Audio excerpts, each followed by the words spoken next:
दोस्तों आज की हमारी इस वीडियो का टॉपिक है what is electrical skin effect. मतलब कि दोस्तों आज हम स्किन इफेक्ट के बारे में कंप्लीट स्टडी करने वाले हैं कि स्किन इफेक्ट क्या होता है, क्या डीसी सप्लाई में भी स्किन इफेक्ट होता है, स्किन इफेक्ट होने के क्या क्या कारण होते हैं और स्किन इफेक्ट को कैसे कम किया जा सकता है। तो दोस्तों सबसे पहले आपको बता दूं कि स्किन इफेक्ट होता क्या है। तो दोस्तों जैसा कि हमारा एक कंडक्टर है और इसके अंदर से करंट फ्लो हो रहा है और ये जो करंट फ्लो होता है ये मैक्सिमम आउटर सरफेस से फ्लो हो रहा है और इस कंडक्टर का जो सेंटर पॉइंट है यहाँ से बहुत कम करंट फ्लो हो रहा है और ज़्यादा करंट आउटर सरफेस से ही फ्लो हो रहा है।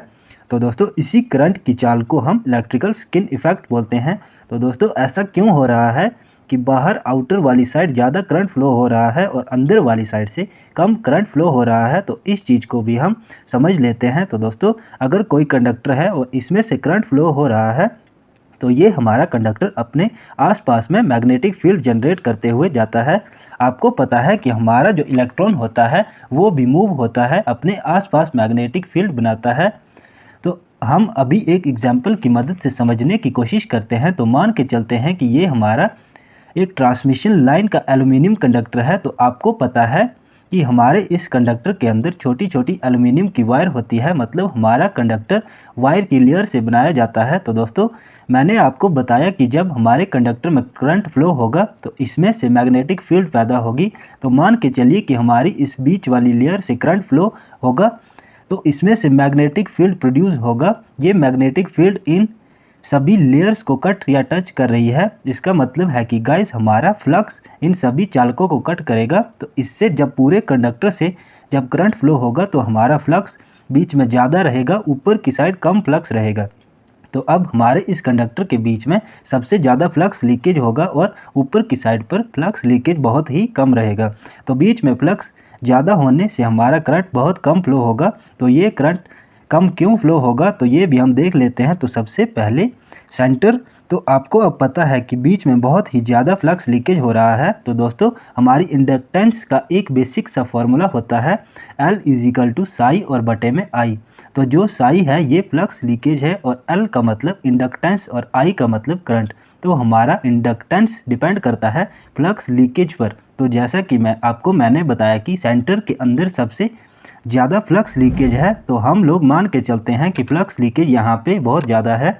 तो फ्लक्स लीकेज ज़्यादा होगा तो हमारा इंडक्टेंस भी ज़्यादा होगा। इसी प्रकार से इंडक्टिव रिएक्टेंस का भी एक फार्मूला है। तो क्या है, XL इजिकल टू 2πfL। तो जैसा कि आपको पता है कि हमारा इंडक्टेंस ज़्यादा है, तो अगर L ज़्यादा है तो हमारा इंडक्टिव रिएक्टेंस भी ज़्यादा होगा, मतलब XL भी ज़्यादा होगा। इसी प्रकार दोस्तों इम्पीडेंस का भी एक फार्मूला है ZL इजिकल टू, तो दोस्तों इस समय हम रेजिस्टेंस को इग्नोर कर रहे हैं, सिर्फ रिएक्टेंस को ले रहे हैं। तो ZL इजिकल टू JXL।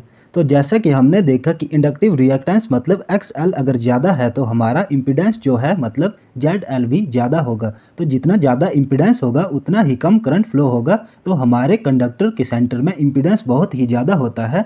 ये इम्पीडेंस फ्लक्स लीकेज की वजह से ज़्यादा होता है। तो यही चीज़ हम अब आउटर सरफेस में कैसे रिएक्ट करती है वो भी देख लेते हैं। आउटर सरफेस मैं स्किन से डिनोट कर लेता हूँ। तो मैंने आपको बताया था कि आउटर सरफेस में फ्लक्स लीकेज कम होगा, तो फ्लक्स लीकेज कम होगा तो हमारा जो साई है वो भी कम होगा। तो साई कम है तो L इंडक्टेंस भी कम होगा और इंडक्टेंस से हमारा रिएक्टेंस XL भी कम हो जाएगा। तो हमारा जो इम्पीडेंस है जो कि ZL है वो भी कम हो जाएगा। तो इम्पीडेंस कम होगा तो हमारा करंट मैक्सिमम फ्लो होगा और अगर इम्पीडेंस ज़्यादा है तो हमारा करंट बहुत ही कम फ्लो होगा।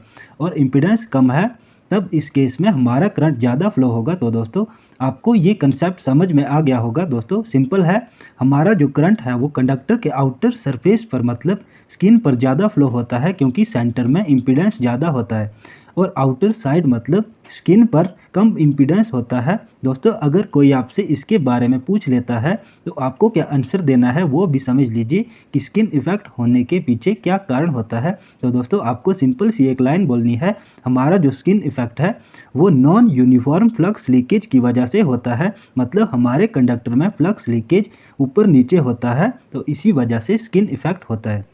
तो दोस्तों अब हम हमारे दूसरे सवाल की बात करते हैं कि अगर हम कंडक्टर के अंदर डीसी करंट फ्लो कराते हैं तो इसमें स्किन इफेक्ट होता है या नहीं होता। लेकिन इससे पहले आपको बता दूं दोस्तों कि हमारे इस यूट्यूब चैनल पर सिर्फ इलेक्ट्रिकल के इम्पॉर्टेंट टॉपिक्स पर ही वीडियो बनाई जाती है। अगर आप इलेक्ट्रिकल एग्जाम या अपने नॉलेज को और भी इम्प्रूव करना चाहते हो तो हमारे इस YouTube चैनल विद्युत ज्ञान को जरूर सब्सक्राइब कर दें। तो अभी हमारे मेन टॉपिक पर वापस आते हैं।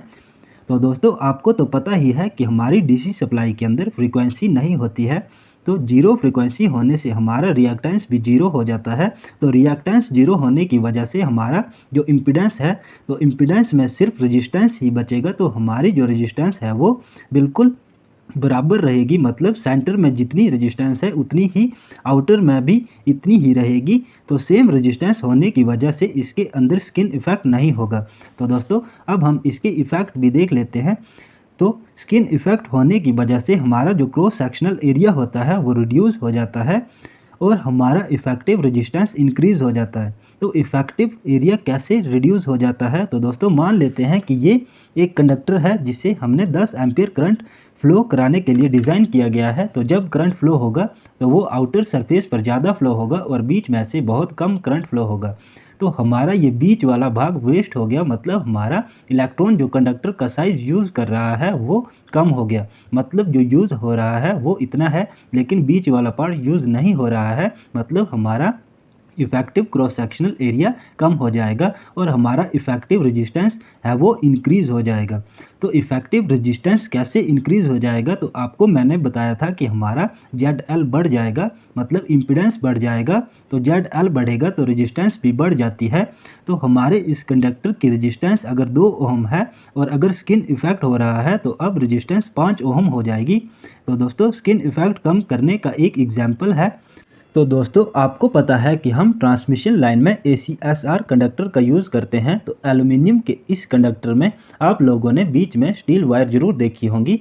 ये कंडक्टर की स्ट्रेंथ और स्किन इफेक्ट को कम करने के लिए यूज़ की जाती है। तो दोस्तों उम्मीद है कि आपको इस वीडियो के माध्यम से कुछ अच्छा सीखने को मिला होगा। अगर आपको वीडियो अच्छी लगी है तो वीडियो को एक लाइक जरूर कर दें और इलेक्ट्रिकल स्टडीज़ के लिए हमारे इस यूट्यूब चैनल विद्युत ज्ञान को जरूर सब्सक्राइब कर दीजिए। मिलते हैं नेक्स्ट वीडियो के अंदर।